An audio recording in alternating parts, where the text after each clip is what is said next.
Cette nuit, SpaceX lancera sa méga fusée Starship pour un des vols les plus décisifs jusqu'ici. C'est en effet un vol haut en couleur qui se profile. Premier vol d'un booster récupéré, une rentrée dans l'atmosphère enflammée, et le feu d'artifice le plus cher ou la plus belle réussite du programme nous attendent en effet dans quelques heures. À cette occasion, je vais revoir avec vous l'essentiel à savoir, avant de se donner rendez-vous en direct à partir de 20h30 pour suivre l'événement. Alors pour ne rien manquer, abonnez-vous et activez la cloche, car je vous donnerai aussi rendez-vous quelques heures après le lancement pour le débrief complet.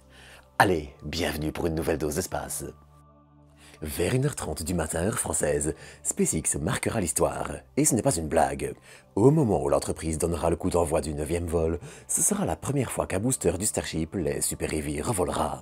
Récupéré lors du 7e vol, le booster 14 aura été remis en état de vol en seulement un peu plus de 4 mois. Lancé le 16 janvier pour le premier vol du Starship V2, je vais en parler juste après, il a été le second booster récupéré après celui du 5e vol en octobre 2024. D'ailleurs, lors du 7e vol, il avait été équipé avec l'un des 33 moteurs Raptor utilisés sur le Super Heavy du 5e vol, et ça avait déjà été une étape clé pour la réutilisation. Mais aujourd'hui, on change d'échelle. Car non seulement le booster entier est réutilisé, mais 29 des 33 moteurs Raptor qui l'équipent le sont également. Et mine de rien, c'est un pari assez audacieux. Vous le savez déjà, mais les 2 derniers vols se sont hélas soldés par des échecs et ont vu le Starship perdu avant d'avoir réalisé des tests clés, dont je vais parler juste après. SpaceX fait donc le pari que le booster 14 est suffisamment fiable pour lui confier ce vol-ci, car un 3e échec, sans savoir si les modifications apportées sont fructueuses, eh bien, sans être catastrophique, ce ne serait pas optimal non plus. Car l'élément qu'on va le plus surveiller lors de ce vol, eh bien, ce sera justement le Starship. Il s'agit en effet d'un Starship V2, une génération légèrement plus haute, 52 mètres contre 50 sur les V1. Mais les différences sont en réalité bien plus grandes. Déjà, près d'un quart du carburant est embarqué en plus, grâce à des réservoirs grignotant un petit peu de l'espace vide de la coiffe. Il inaugure aussi un bouclier thermique, des ailerons et une structure revue et améliorée qui doivent aider à solutionner quelques problèmes. Lors du retour dans l'atmosphère, plusieurs points chauds étaient visibles et les Starships arrivaient en général déformés et endommagés. C'est assez pour se poser en mer, attention, mais pas assez pour espérer réutiliser le véhicule à la chaîne comme l'entreprise veut le faire.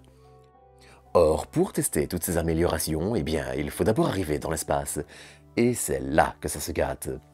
Une fois séparé de son booster Super Heavy vers 2 minutes 37 après le lancement, Starship doit en effet utiliser ses moteurs pour continuer à se pousser jusqu'à une presque orbite 9 minutes après le lancement. Et c'est à cette étape, qui dure 6 minutes, que les choses se gâtent.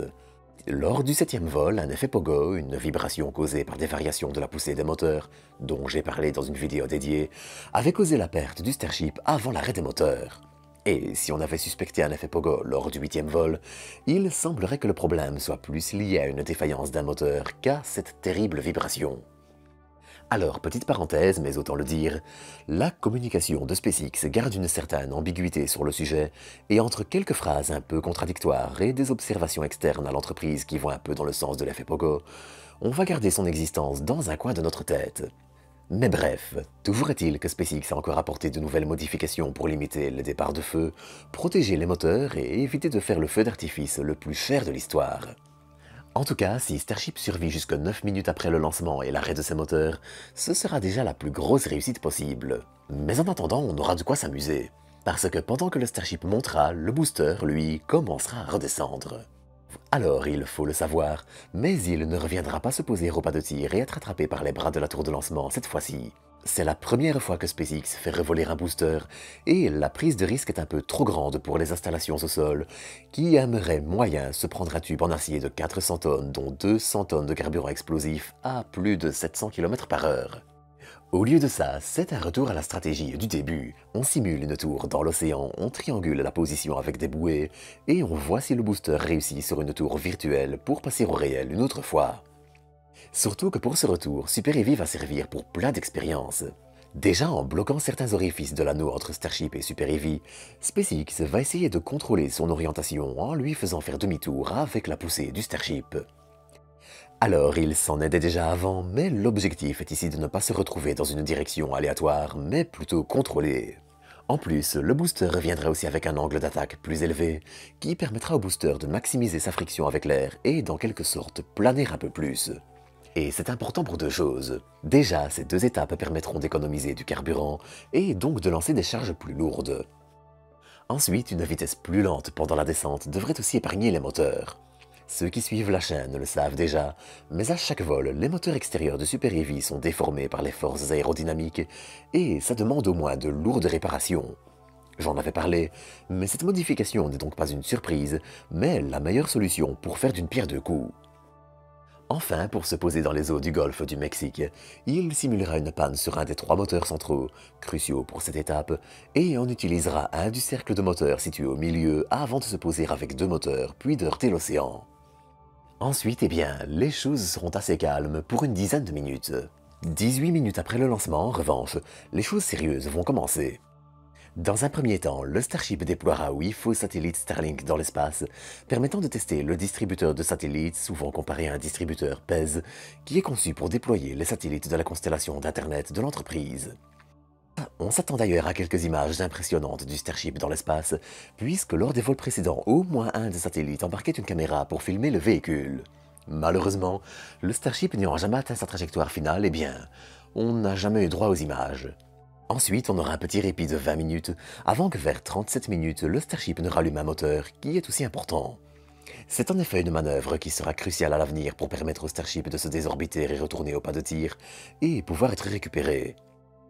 10 minutes plus tard, vers T plus 47 minutes, il commencera son retour dans l'atmosphère, plus ou moins en même temps que les simulateurs de Starlink, qui sont eux aussi sur une trajectoire identique, et brûleront dans l'atmosphère. Commenceront alors 17 minutes de suspense au cours desquelles le Starship sera scruté de près. Si l'intérieur de ses ailerons, qui est censé être protégé, surchauffe et fond en partie comme sur les vols précédents, et si la structure semble se plier comme on l'avait également vu, ce sont en effet des points majeurs du Starship V2 à côté de ses capacités boostées, et des surprises de ce côté-là seraient malheureusement assez contraignantes.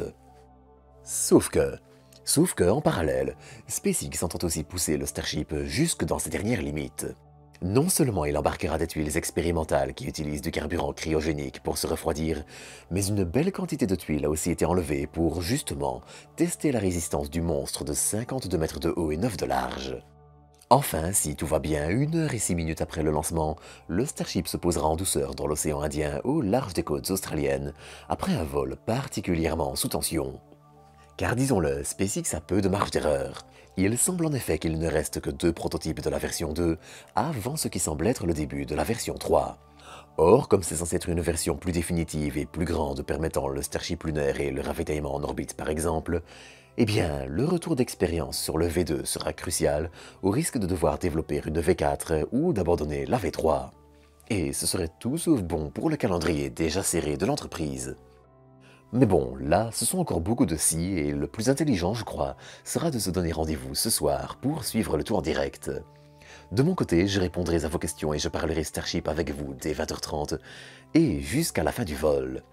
En attendant, j'espère que cet épisode vous aura plu, et si c'est le cas, vous pouvez le liker, commenter, partager et vous abonner. Allez, à bientôt pour de nouvelles doses d'espace.